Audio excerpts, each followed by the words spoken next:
Why will the DPO, a CSP for that matter, do that to his workers or his colleagues? Like, my dad is dead.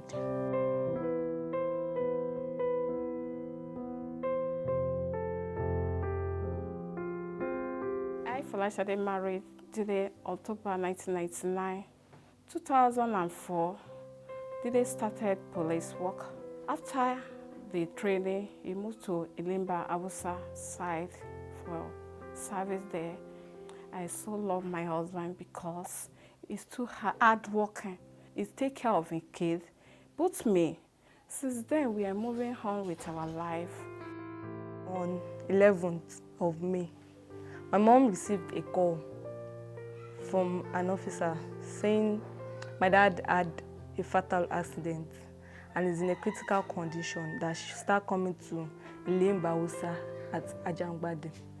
So immediately she left around 9. When she got there, she was told my dad is dead, that he was shot by unknown gunmen at a checking point in front of the station. So immediately she asked that, where did the bullet hit him? They were like, chest. So she asked that, how many are there on the checking point? They said 4, but he's the only one that was shot.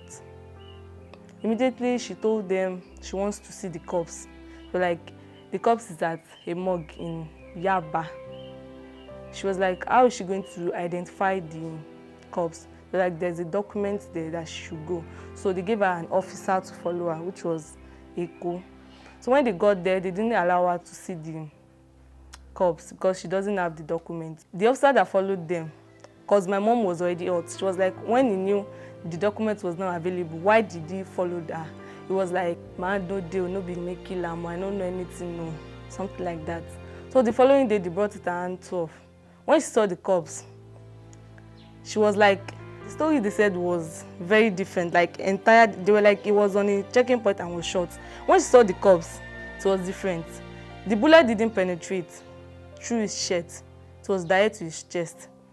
The singlet he wore was totally torn.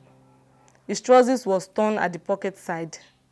His shoes were not properly worn, and his eyes were even widely open. The position of the corpse was like a struggle. It wasn't straight. Someone on a checking point would stand up straight and would be well dressed, but the position was like there was a struggle. The hands were folded and the legs were not straight. So when she saw that, she was like, that means something is fishy. After she left, she started receiving a lot of calls from unknown people. They were like, it is the DPO that killed my dad. And she was like, how come? They were like, everyone in the area knows. The following week, we saw another news contradicting to what they told her at the station, that it was unknown gunmen. The news we saw was like 2 deserted soldiers that shot him. And in the news, we found out that the DPO was saying the bullet also hit him, but it didn't penetrate, that it scattered his phones. We're like, why is the stories different? That was not what they told her. She went to Zone 2.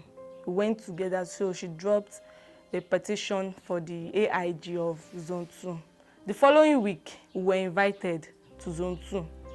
That when they saw the news, they were like, we should bring the newspaper, everything. And we took the picture of the corpse. So we showed them that they should look at the picture, something like that. So after then, the following day, they told us that the AIG wants to see us. And the following day, we heard that the CP already transferred the case from Zone 2 to the state CID at Kpanti. So they invited us to Kpanti. We explained our own part. We left. Later, we heard the DPO was already arrested and the investigation is still on. We already went to Lasot for autopsy. They later did the autopsy. But the family started calling that we shouldn't do the autopsy. The family of the DPO started calling. They started coming to Ijebu. They went to the family house, my dad's family house. They went to my grandmom's church.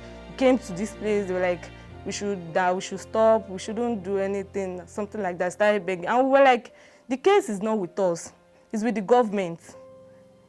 A police officer with a police officer. So there's none of our business.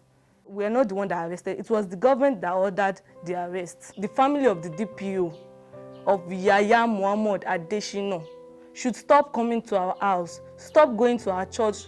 They should stop looking for us.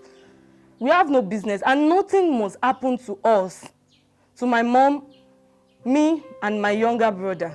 My mom told me when she went to the station the first day, they were like, they'll be paying 2,500 naira per month. Money for what? It's not even up to the money I collect from my dad per week. 2,500 naira for a whole family per month. That's heartless. What I just want is that justice must be done on this matter.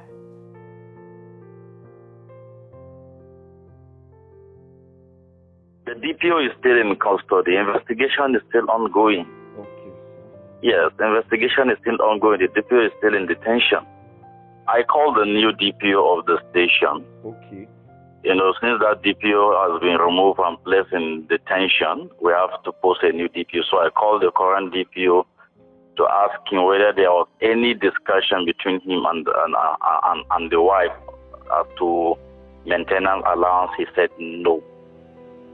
He even summoned all the officers to ask whether there was a discussion before he took over the station, and they said no. So I don't know who she's having that discussion with. I don't know who promised her any amount.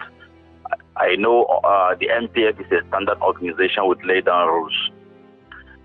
He is a serving police officer who died while serving, and is entitled to quite a number of benefits, including the burial expenses, which the MPF will pay. And all those things there are procedures. It's not the money anybody controller to open his drawer and give. There are documents that must be processed, because all this payment must come from the headquarters. So nobody will do any informal discussion as to any upkeep arrangement. That is not part of the laid down financial regulation of the MPF that we are practicing. So they are entitled to quite a number of benefits, but all of them need to be processed officially and will be paid to them officially.